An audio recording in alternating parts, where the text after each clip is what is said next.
What's good, y'all? Welcome to Conversation Piece with Patrick Armstrong. I'm the titular Patrick, and this is a show where we talk about the missing pieces of the conversations we're already having. Shout out to our returning listeners, and a high five and hello to everybody joining us for the very first time. I appreciate you all being here in 2024, the year of the net. My guest today is a biracial Korean-American melancholy dreamer. She grew up in a multicultural home, and because of that, she spent her life navigating cultural collisions and liminal space. She is also the author of Tell Me the Dream Again, Reflections on Family, Ethnicity, and the Sacred Work of Belonging, a memoir that explores integrating ethnic identity and faith and what it means to be biracial in America today. She writes about faith, cultural, and ethnic identity, and living with a shalom-sick ache. It is my honor and privilege to welcome Tasha Jun to the show. Tasha, thank you so much for joining me. Thank you so much for having me. It is, I said this before we got on mic, but it's been a long time coming. We've connected quite a while ago, and I always wanted to have you on the show, always wanted to do it in person. And now that I'm finally making it happen on the show, we've been able to get you on. So I appreciate your patience with me as we got this set up. So happy to be here. Yeah, it's been a long time coming, but it hasn't really been that long. That's true. It really has. Time is a mysterious concept to me currently as a new father. As you know, as a parent, it is fast, it's slow. I don't know what day it is, but we're making it happen. I gave you a little bit of an intro, but for folks who may not know who you are, do you mind sharing just a little bit more about yourself? Yeah, sure. So you already said I'm a parent. I'm a mom of three. And so my three kids, they keep me busy, and that's where I spend most of my time. I'm a writer. Been writing ever since I was in third grade. And so having a book that I've authored is one thing, but I've always been a writer. So, yeah. Love it. What in third grade made you want to pick the pen up and start writing? I don't know what made me want to pick the pen up, but that was the first time that I received a journal. I named the journal BJ and started journaling, and have not stopped since then. So okay, yeah. Do you happen to still have that third grade journal? I do not have that journal. I'm pretty sure I threw it out. So I don't have that journal anymore, but I started saving them, a few years after that, and I have boxes of them still. So very nice. I wish that I had some of my old journals and stuff. For some reason, I keep everything, but there are some things that I never keep, and I don't know where they go. Yeah. They should be in drawers. They're not in those drawers, so they're gone. Do you remember what you first started to journal about? Was it just what's happening in my life? Oh, yeah. There was a lot that went on in my grade school years. My family moved from the U.S. to Tokyo, and there was just a lot that happened throughout that time. And so it was really just a way for me to process. It didn't come out deep, it was just a way for me to talk to someone that was not, my parents or anyone that was actually in my life, felt safe, just to kind of process what was going on. And I've processed that way ever since then. It's been very therapeutic. Yeah, writing is very therapeutic in that way. So you came from Tokyo to the U.S. You talk about having moved around a lot in your earlier age. Can you talk about that experience as a kid, memories that you retain and carry with you now as you navigate life? Yeah, I was just telling my husband recently that I think that having moved so much, I'm so grateful for it now. At the time, it was really difficult. And we had some pretty big moves at some really tender seasons in life. We moved to Tokyo, then moved back to California where I was born. Lived there throughout junior high, and then right at the end of junior high, moved to Noblesville, Indiana. So you could just, imagine the contrast there. Right. So I'm thankful for all those moves now, but I think it took me kind of decades to recover from some of those moments of culture shock and just change. Yeah. What prompted the moves? Was it just like a work situation or? Yeah.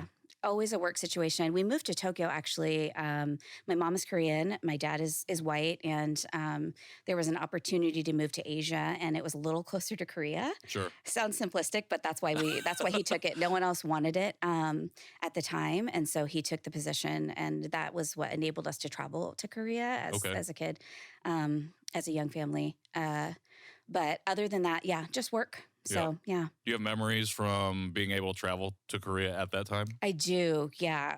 We went over the summer. or multiple summers. And, it was the first time that I witnessed my mom in an environment that was home to her. Mm. It was also the first time I was witnessing her reconnect with family that she had lost since she was a kid.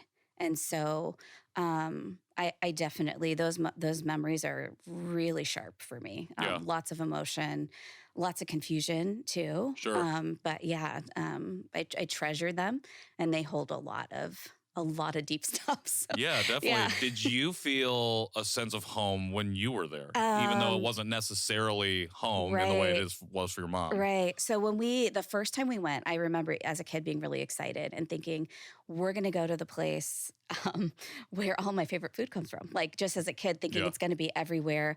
And I had heard about her talking about her family and was just excited to go. So we flew from Japan, we flew from Tokyo. But it was a shock for me. It was a shock for me to feel like I'm going home to a place that's supposed to be home and be completely unwelcomed. Sure. There were a lot of moments where we went to Busan. We were walking along the beach, and I think I write about this in my book, but there was a moment where these teenagers, and this was a while ago, just started spitting on my sister and I because we were a mixed race. And up until that point, I had no idea there were any feelings about, mixed race Koreans. And just some other situations where I was playing with some kids, family friends, and this kid kept poking me with a toothpick. It could have just been a mean kid, but it felt very much like I was there's one of these doesn't look like everybody else. But it was the first time I'd ever really thought about that as a Korean. So at the same time, I had really great experiences too, loved it. Sure. But it was very confusing. It was very confusing to go and feel like, okay, wait, I'm not seen as part of this place, or this isn't, no one expects me to belong here. Sure. Well, especially as a kid experiencing that, and then that becomes foundational in a way. Right. Like, even if it's just the confusion or that sense of unwelcomeness, it's like, how are you supposed to deal with that if you don't have the language to deal with it? Or if like your parents don't know, okay, this is something that you might experience. Yeah. And then you end up coming back to the US, you're in California, where there is still a not insignificant number of not just Asian folks, but Korean American folks. What was that experience like for young you as you reached junior high? Were you able to find more sense of home there? I think in a way, we just, as kids, we just survive, right? And I wasn't, surviving war. I wasn't surviving nothing like that. But emotionally, I knew there was difficulty. And looking back now, I'm like, oh, that's why I did that, because I was really struggling. But I didn't know that there was no language. We didn't have as much, in the way of therapy or even just language to place with what we were going through, right? Yeah.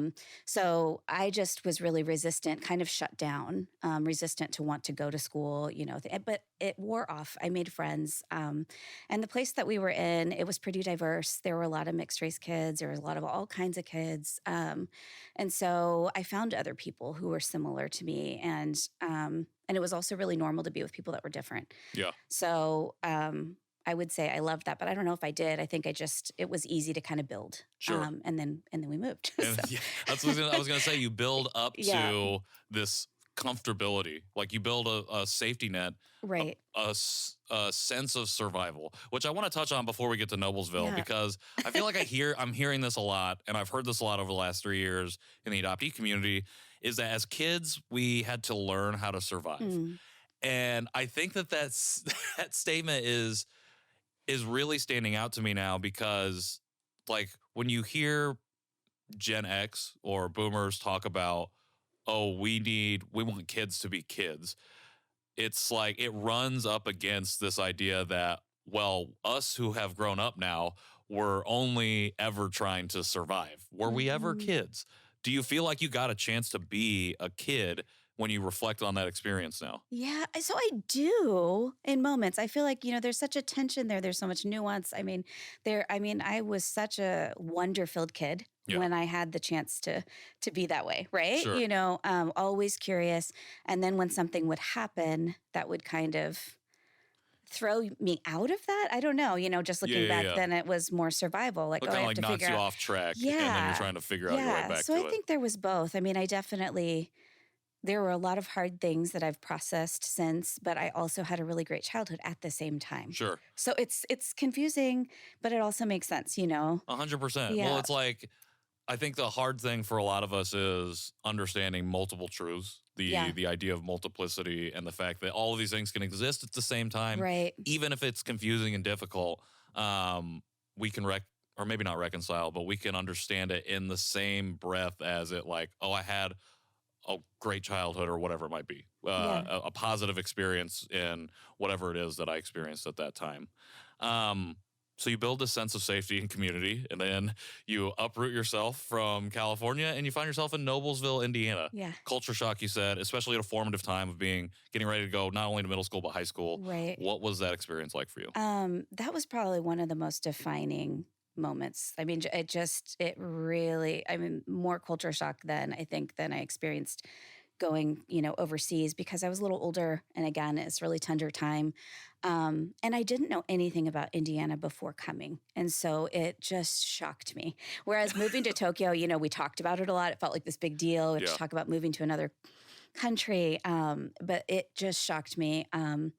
I remember, from the very beginning being driven to school and just I had never lived somewhere where there was so much space, just like farmland and just so much space. And it was like shocking to me. I'm like, how far? I thought it felt like the school was 2 hours away. Sure. So there was that, which, that's just a different place. But then on my first day of school, there were kids, like strangers, that walked up to me. I mean, classmates, ultimately. They're like, are you the new Hawaiian girl? Are you Mexican? Are you Chinese? I mean, just felt so bold, like Right. audaciously asking me where I was from. And I just, no, from California. Do you know how to surf? I mean, just like really odd questions. And it was a while ago. It wasn't a very diverse school. And I remember also walking into my homeroom class. And for the first time, I remember looking around the classroom, for the first time in the US, realizing I don't look like anybody in this class. I don't think I'd really felt that or noticed that before. Sure. And so that made me want to hide kind of instinctively. And I remember going home and trying to, for whatever reason, in my mind at that time, my 14-year-old mind, it's like, I need to find the baggiest and darkest clothes I can possibly find. I mean, it doesn't even really make sense, but the instinct to want to hide, to not be asked things, to not look different, that's how it played out for me. And no one was being, outright and mean. But it just felt like... It was just like an obliviousness to it. Yeah. And then I remember seeing the first time I saw another Asian person who ended up being like a dear friend. It was in math class. I walked in, I saw her, and just went straight to her, which I don't think I would have ever done in any situation before, but it literally was like me trying to survive. It was like an instinct. There's someone, and we're not even, I mean, she's Vietnamese, like it's not even, it wasn't even like we had similar experiences, but I'm like, there's another Asian person. Surely she knows or understands something that I'm feeling right now. So, yeah. Well, that's so interesting to think about this one moment, this one other person who shares even similar features to yourself, just another Asian person. If that person would have not been in your class, because you, like you said, you became good friends and you formed this bond, like as a mode of surviving the situation you find yourself in, had that not been there, where would your life have gone? Like what would that path have looked like, Yeah, that's true. Yeah. It's so interesting. She was a lifeline for sure. What was your writing and your journaling like at this time? Were you able to get some of these thoughts out on the page in your journals, or was it like, I can't even process, I'm just going to stay within myself? I mean, I think for a while I didn't. So just kind of, was holding a lot in because I didn't even understand what I was feeling. I knew that I was sad, and looking back now, I'm like, that was a long season of depression. Didn't want to get up, didn't want to engage with anyone, but again, didn't have language at the time. So I wasn't journaling for a long time. And actually, one of the things that kind of pushed me back towards writing again was there was an assignment in one of my English classes, and I had procrastinated. So I was mad that I had to do it. I don't remember what the prompt was, but whatever it was something about Noblesville, or the place that we lived in. And whatever it was, it just made me really mad. It kind of tipped me over the edge. And so I kind of just rage wrote this paper, turned it in, because I'm like, I have to turn it in to get a grade. And then after I turned it in, I was like, oh my gosh, what did I just do? Because I kind of had been mute for years. Sure. So no one had seen me angry, just kind of holding all this in. And now I'm like, I just turned this into my teacher, you know? And he was a great teacher. But the next day, he announced to the class, like, pulls up the paper. I'm like, you know, shaking. I see. He was like just making a comment about how the writing was really good because it was really honest. And I'm like, oh my gosh, please don't read this, you know, out loud. It was so, because I was so angry. There was so much like in me, you know, that I hadn't healed from. So it was derogatory towards everyone around me, just not kind. But it was true. It was how I actually felt about most of the places that I was in at the time. So he kind of encouraged me through that. And I think I started picking up my journal again, or just writing a little bit more like, okay, there's power in being honest about what we're feeling. I wasn't ready to share that with the whole class, but it gave me something that he read it and responded to it and could hold that anger. Yeah. And wasn't condemning me for it. Was like, this is recognizing it for what it was. Yeah, this is important. Yeah. So I always like just held that in the back of my mind for a long time, and that kind of motivated me again. Like, okay, this is how I can communicate right now, in a safe way. I love it because you hear a lot of these origin stories for writers or for creatives who had that one teacher who kind of nurtured that in them, and I feel like in Indiana, especially, for people of the global majority, you may not always have that. Right. You know, especially if you find yourself in a predominantly white space where there's nobody else who looks like you. Right. Who can really resonate with that experience. You also don't necessarily think, oh, this person is going to recognize that. And even if they can't resonate with it, he at least could recognize the emotion and the honesty that you imbued onto the page. Yeah, I thought I was going to get in trouble. So, you know, like, I mean, what does that even mean? I don't know. Well, that's how you know it's honest. Yeah. Like, you know, when I feel like as kids, and especially as teenagers, when you do something that you really believe in, I think you always this fear of consequence. Yeah. Like, oh, I just did something bad. And actually, that's just making me think about why I rejected my identity for so long is because I felt like being Asian was wrong. Yeah. And so I didn't ever want to vocalize what it was that I was feeling or why I felt that way or why I didn't want to be Asian.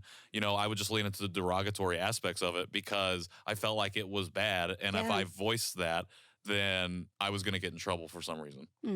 And now that just made me sad to think about my young self, but it's fine. We're in a good space now. We're in a good space. All of these experiences that you just talked about are laced within the pages of Tell Me the Dream Again.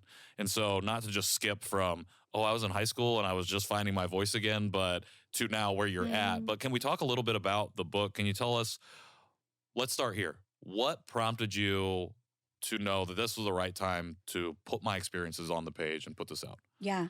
I don't think I ever feel, and I don't know about other writers, but like this is the definite moment.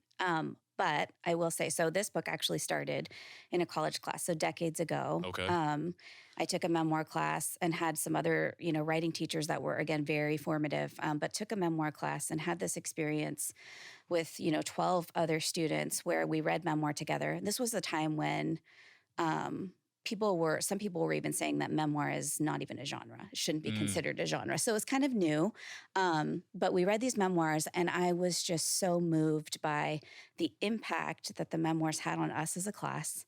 And then, you know, our discussions. And then also our assignment was to write like a little mini memoir.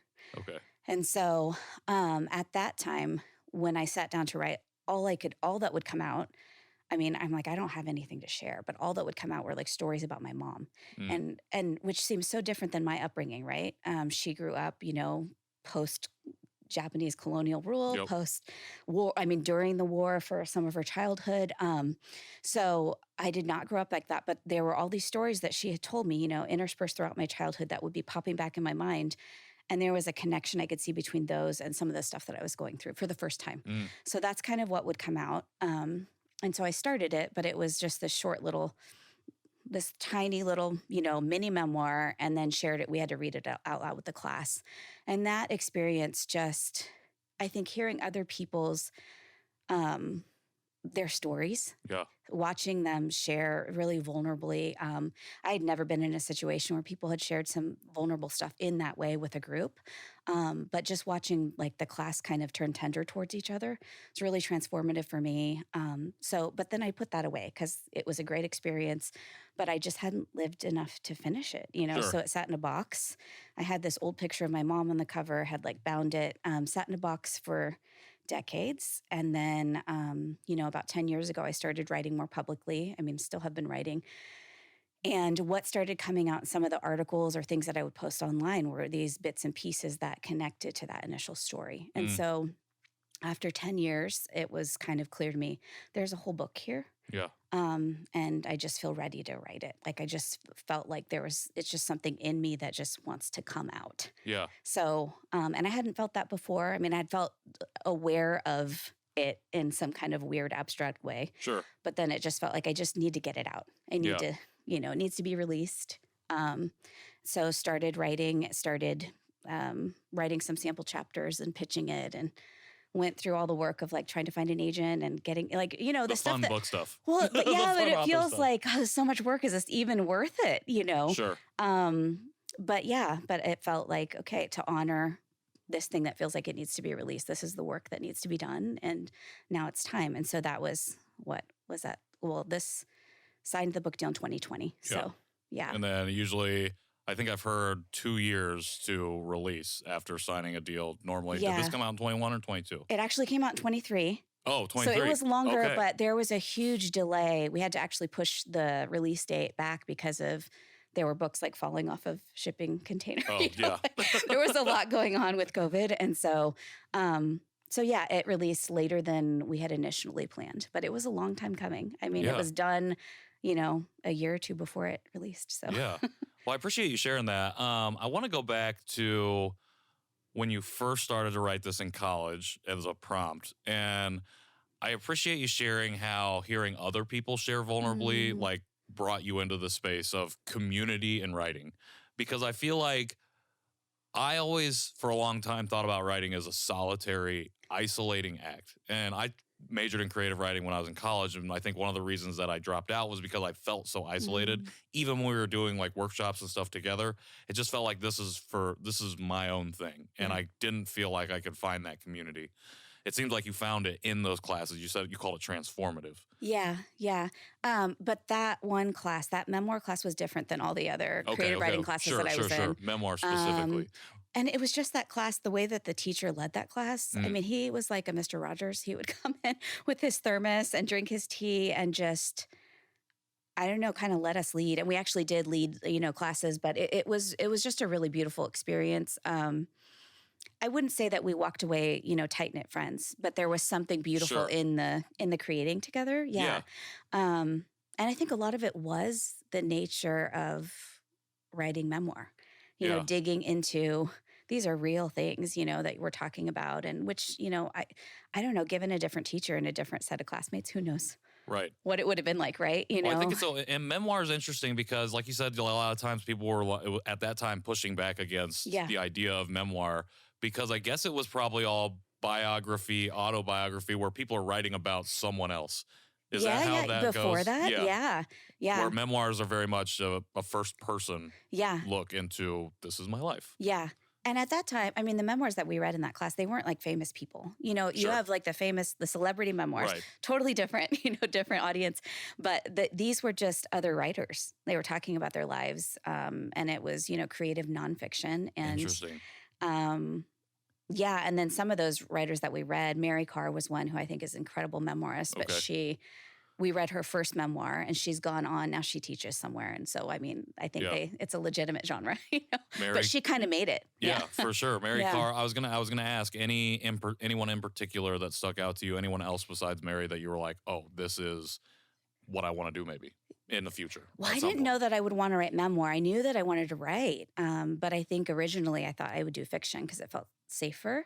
I still sometimes want to do that, but it felt like this was a way to tell stories, without throwing someone under the bus or throwing myself, and just, and add some creative flair to it, you know? So, but she was influential.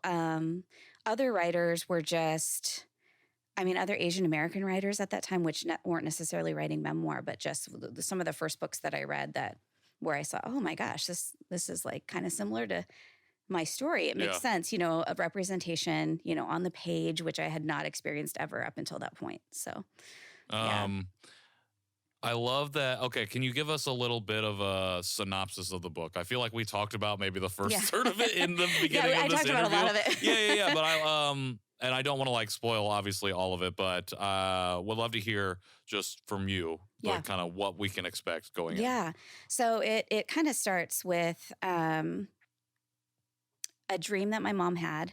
And so hence the title, Tell Me the Dream Again. So that's something that I actually said to her repeatedly when I was younger. So she had this dream about a night sky and one of the, kind of constellations or stars turning into a tiger. And then she would tell me that tiger's you. And, tigers are a big part of Korean culture. But she would tell me this, and because of some of the ways that I struggled, just like seeing how I fit or how I belonged, that image was so far reaching for me, like to think of myself as a tiger in any way. But it was always my favorite animal when I was younger. And so it starts with that. And then it moves into kind of a lot of, it's memoir and essays, but vignettes from my mom's story and from my story of rejecting a lot of my Koreanness as I tried to figure out who I was, and then moving back to an embrace of that. And so that involves all aspects like motherhood, marriage, my faith journey, which that's another part of it, which I kind of hit a dead end where I felt like this isn't for me if I don't know how to include my whole self, my ethnic self. And so there's a lot of that in there as well.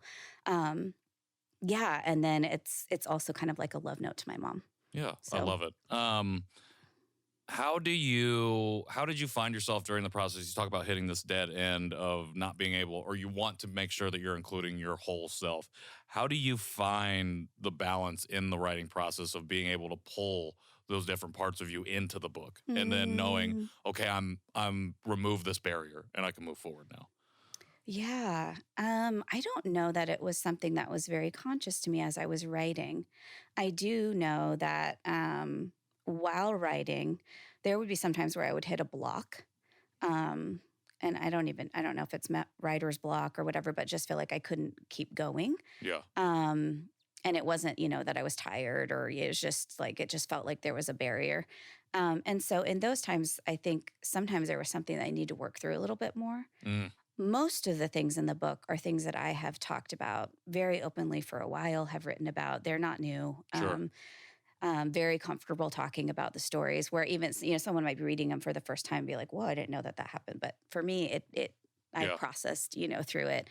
But there were a couple of times where it felt like there was a barrier and had to kind of think through, like dig deep as to why, if it was, am I afraid to bring a part of me? Sure. Is there fear there?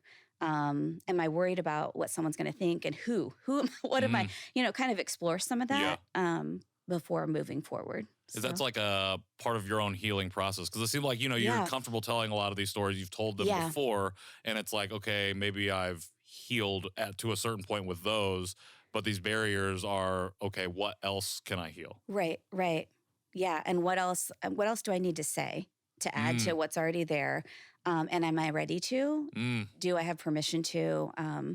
Especially because it's involving other people. Right. So there's that whole element as well. There were times where I had to go back and talk to my mom, who had given me permission to, in her words, write about anything I've told you.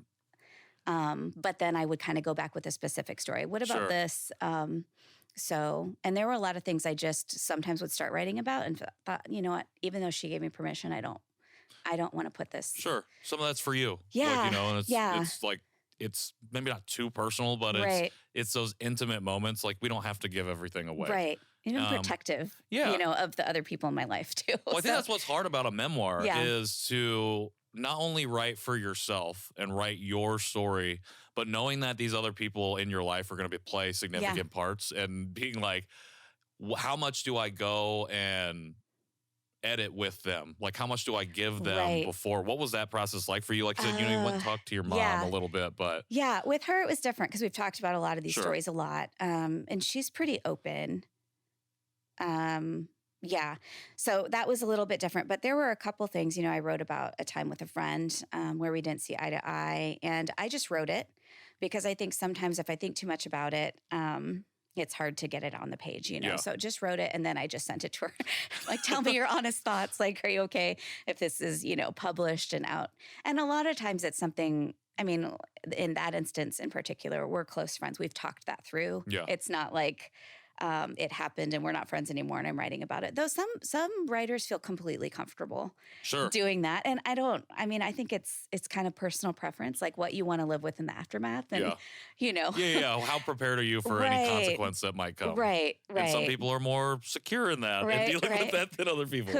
Anne Lamott says, I think if people didn't want you to write about them, they should have treated you better. And so there's truth to that. Very true. That is very true. So yeah, any risks that I take in that way, to me, I think it's worth it because it's something that I feel like is hopefully going to help people see a little differently. Sure. And there's needed change here. So I'm going to write about it anyway. Yeah. And, if you feel a little, I don't know, bothered, that's okay. It's worth it. I think if you feel bothered, that means you're being challenged. Yeah. And I think the challenging parts are good because if we are challenging those preconceived notions that we already hold, then that means we've got areas that we need to grow. Yeah. That we probably need to heal within ourselves.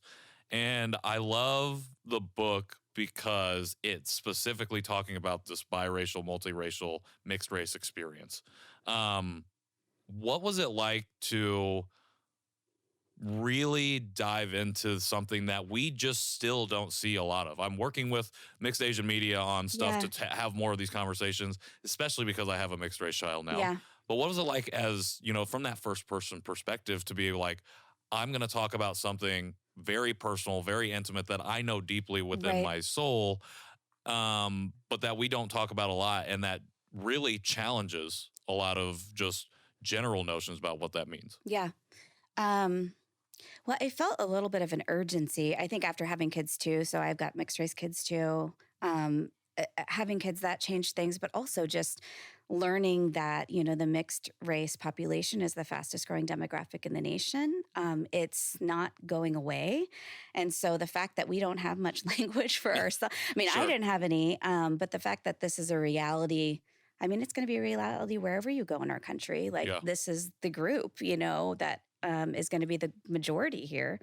It matters. And so I think I felt a little urgency in that, like, why not speak, Sure. and tell the story. And I think too, just coming to a place of healing and feeling so comfortable as a mixed race person, for, I don't know, however many years now, but it's freeing, it's liberating. I think to be able to speak from that perspective,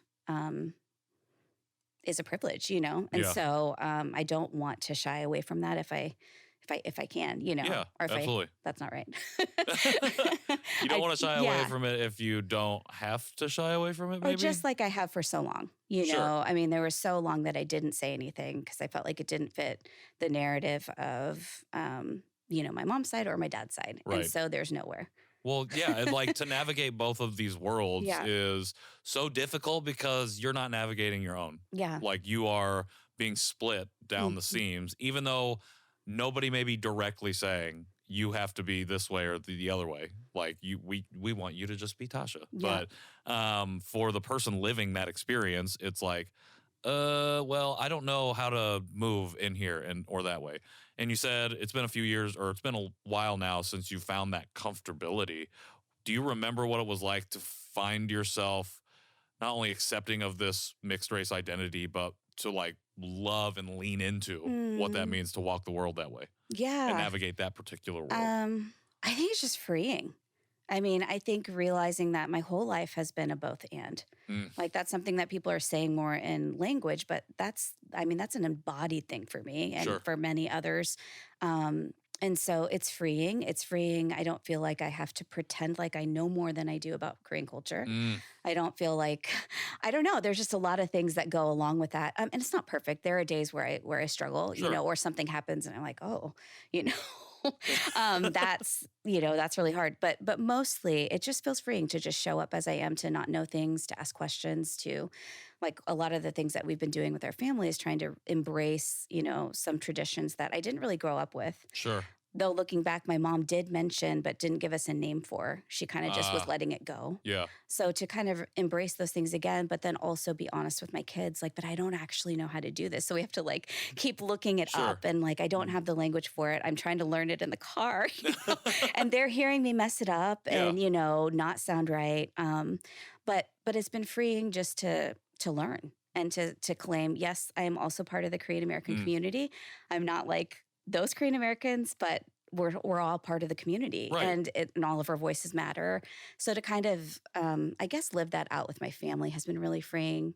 It's been freeing to show up that way in the spaces that I, am a part of, and Absolutely. say something and not feel like I have to give a disclaimer, even though people still are like, wait, what? They still ask things and Sure. want to understand, like it doesn't fit the narrative that they've had. Right. But that's part of that okay. challenge Exactly. for other people. Exactly. To learn. And as someone who's been able to live the experience, you can be the teacher they need in that moment. I really appreciate you sharing that. I love this idea of learning with your kids, because that's where I'm at. I think before early pregnancy, I was really struggling with the idea of what it means to be Korean. And I started to really identify more as Asian American than Korean American, because I just couldn't find, I was like, I can't connect. There's this gap here. Yeah. And every time I try and leap across to get to the other side, I fall short. And I was just like, it feels like it's not for me. And now that Van is here, shout out to Van, I'm liking this idea of we'll just learn it together. And as much as I want to be the teacher, I'm like, I was never in the position to teach in the first place. And there were all these times where I was made to be a teacher where I couldn't teach and then felt inadequate. All the times where I was a student and felt inadequate. And now it's like, what are the ways that I can find ethnic and cultural connection with my kid or kids if we have more than one child? And how can I live into that, especially when they have an experience that I won't have of being mixed race? And so I appreciate you sharing this experience, because it's just making me light up inside to know, okay, I can do that with them as well. Yeah, totally. Yeah. You totally can. And I think it gives them a map too for not just their, embracing their racial or ethnic identity, but just for how to live. It's okay to not know. It's okay to move towards things that are important to you, and also to not have it all mapped out ahead of time. Yeah, well, it's a great idea of what freedom means, because like you said, it's freeing, and it feels freeing to me to be like, okay, I can maybe let go of this more, knowing that they can see me fail and know that it's okay to do so, as if we can keep going or whatever that looks like. Yeah. So I appreciate that. Yeah. Man, I've been doing this a lot where I forget where I wanted to go because I get caught up on something else because it's so amazing. Oh, I do remember where I want to go. Cut that out. You talk about how you started to connect with more Korean culture, and you're doing that with your family, and you do so throughout the book. And that's one of the things that I really love about it, is how you entwine those bits and pieces into it. And I don't want to necessarily be putting you on the spot, but I want to ask you this question because two things that I think are really present throughout the book, even if they're not really named until the latter half, are the concepts of Han and Jung. I'm wondering if you can share your personal definitions for each of those concepts and how they impact the way that you navigate the world. Well, Jung, and if you read the book, you'll know that that's my mom's name. So that was the first time that I ever heard that. So it's very associated with her as a person. And then later learned, when we went to Korea actually one time, my husband and I saw it everywhere. And I was like, that's my mom's name, And then later learned that it meant, and these are the words that are so hard to translate into English. And so it feels like you're giving this little tidbit, but like, love, connection, like so many things, right? Not just care, So that's, and it's really meaningful to me because it's all wrapped up in my mom's name and my relationship with her now. That's a personal bit to it, not a Korean thing. But so there's that. And then Han is something I learned later. And I just saw a post today about it, which was so interesting. So that's in the back of my head, But I learned about it as, this deep feeling of, it could be rage, anger, resentment, like so many things that Koreans carry as a collective, Yep. that connects them, and that also can be linked to everything that Koreans have been through, like so much oppression, Yeah. and have survived. And but when I first heard the word and the term, and someone trying to explain it, because again, it's you can't really translate it into English. What I imagined was my mom leaning over the sink, washing dishes, singing in Korean, and weeping. And that didn't happen just once. That happened multiple times. And I would ask her later, "Are you okay? Like what's wrong?" And it was just so much pain that she carried, which I, of course, as a kid didn't have words for, but I watched her carry this. I watched the, outward expression of it. And it was present in my entire childhood, like just with her. As I learned more and more the stories and got older, I think I could recognize, what now I know to be intergenerational trauma. And so to me, I connect those dots, that this pain has been passed down through generations. I felt it as a kid, even though here I am growing up in a completely different circumstance, and situation. And so that's it's not really a definition, but yeah. Well, that's why, I think it's very Korean to have your own definition for the concepts, because I feel like we get put on the spot to try to define them. And the reason I wanted to ask, I just wanted to hear kind of how you define it for yourself, because I do feel like throughout the book, both Han and Jung are very present, because I feel like you can feel like the deep emotion, the intimate emotions that are carried throughout, not just from you, but through your mother's story. And then also not just because her name is Jung, but because there is this deep care rooted in the stories that are being told, as well as the way you are telling and relaying these stories that are both yours and your mother's. I feel like it is so Korean to find ways, even if unintentional, to live into each of those things and carry them. Because at the end of the day, I think that they're all part of all of our identities. And for anybody can feel Han, or Han. Anybody can feel Jung. And I think my favorite definition that I ever heard for Han was a loss of identity. I heard that from Professor Michael Shin through a Korea Society talk. And he talked about it that way because as a country, we're split in two. And we all, at intergenerational trauma, we all carry that, whether you're whether you're in the diaspora on the continent or outside of it. Like, we are all children of this schism, of this loss of identity for the entire continent or the country. And I feel like your story and the book itself is about reclaiming, for me, those pieces of our identity. Yeah. And if not making it whole, moving along the path of healing to wholeness. Yeah. And that's what I really love about it. I've never heard that definition. That's perfect. I heard that right as I I came to consciousness, was going through my own journey. I was like, oh, that makes a lot of sense. Yeah. It's to like explain the deep emotion, whether it be anger, rage, sadness, melancholy. Like, it was like, oh, okay, it's because we're trying to figure out who we are, not only as an individual person, but as a collective. Yeah, very much. Yeah, that's good. You also talk about, I want to touch on this too before we wrap up here, your faith journey. It's a big part of the book as well. What's it like balancing that part with the ethnic identity, with the everything else that goes on in social context? What's it like to bring in that faith piece? Yeah. Because it is so fundamental to yourself. Yeah. So when I'm just by myself or with my family or safe community, it's a no-brainer. It's just what is now. But in certain situations, in certain social environments, it can be really difficult. I became a Christian, I don't know at a younger age, or when I was a lot younger. And for a long time, everything about that was wrapped up in the communities I was in. And it there was no space for my ethnic identity or my racial identity. No one was talking about that. And so I remember wanting to talk to this woman who would sit and pray. She was like a mentor to me, and wanting to talk to her about some things I was going through with my mom, and realizing like she has no idea what I'm talking about.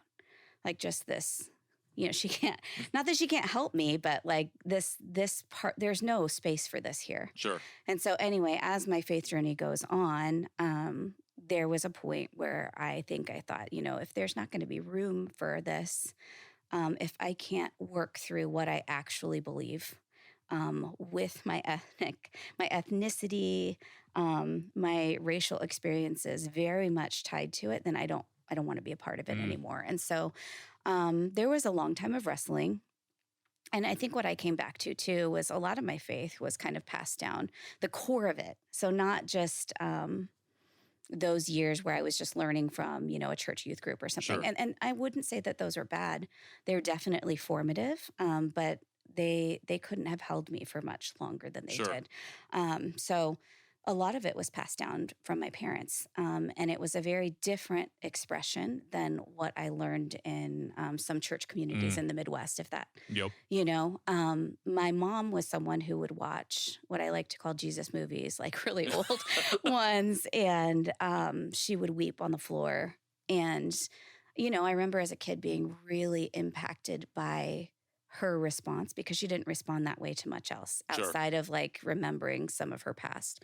And so that really shaped me in a way that I didn't have words for or realize until much later, when I was kind of wrestling, like, what do I actually believe? Sure. Is this something, because it was either going to be all thrown out or I would move forward, but I wasn't willing to move forward as just part of myself, what I call like assimilated, really, into this colonial, like, I don't know, structure. And so, so that really, I needed to kind of come to that dead end and wrestle, even though it was very uncomfortable, and figure out what I actually believed and what was really important to me. And I think coming through that, again, was freeing. It's helped me define some things for myself. And not wait for someone else's definition, and also kind of question some things that have been around me, just because someone said they should be that way, Sure. It's also been difficult too, because I think staying true to myself in, a faith that has a long history and a lot of different kinds of people involved is beautiful on one hand, and it can be really difficult. So, so there's a mix. There's a big tension there, trying to live it out honestly, and some days are really hard. So. Yeah. Well, I think that honesty comes out in the book, within the pages, and I feel like we talked about like challenging others and challenging the general society's ideas of ethnicity and race, and particularly of the mixed race experience. And I think that through your faith journey, I think it's a great model for what it looks like to also accept those challenges within ourselves. Yeah. And to know that it's not just about challenging outward, but also inward, so we can also grow and heal and move forward in that way. So I appreciate you sharing that. Book's been out for almost a year. So May 2023. Okay, perfect. So yes, it has been out for a year. What have you learned about yourself during this time? I mean, I feel like I was meant to write the book and it was supposed to release, but nothing really changes, It's not like you write a book and it's out there and your whole life changes. Sure. Like the very regular life, and Right. It doesn't change much. While at the same time, it feels like it was necessary and needed to happen. I have learned that I need some regular rhythms. I think doing the creative work and then putting it out there is exhausting.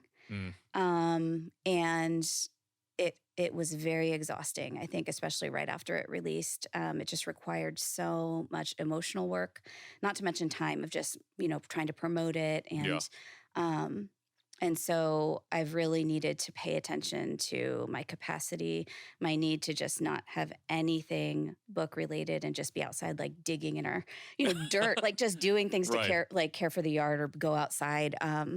Things that really kind of balance out some of that work, that mental and emotional work. Yeah. So I've learned that I have to pay attention to that like really closely. Otherwise I can just do a deep dive. I love it. Yeah. All great lessons for Yeah. all of us to internalize for Yeah. sure.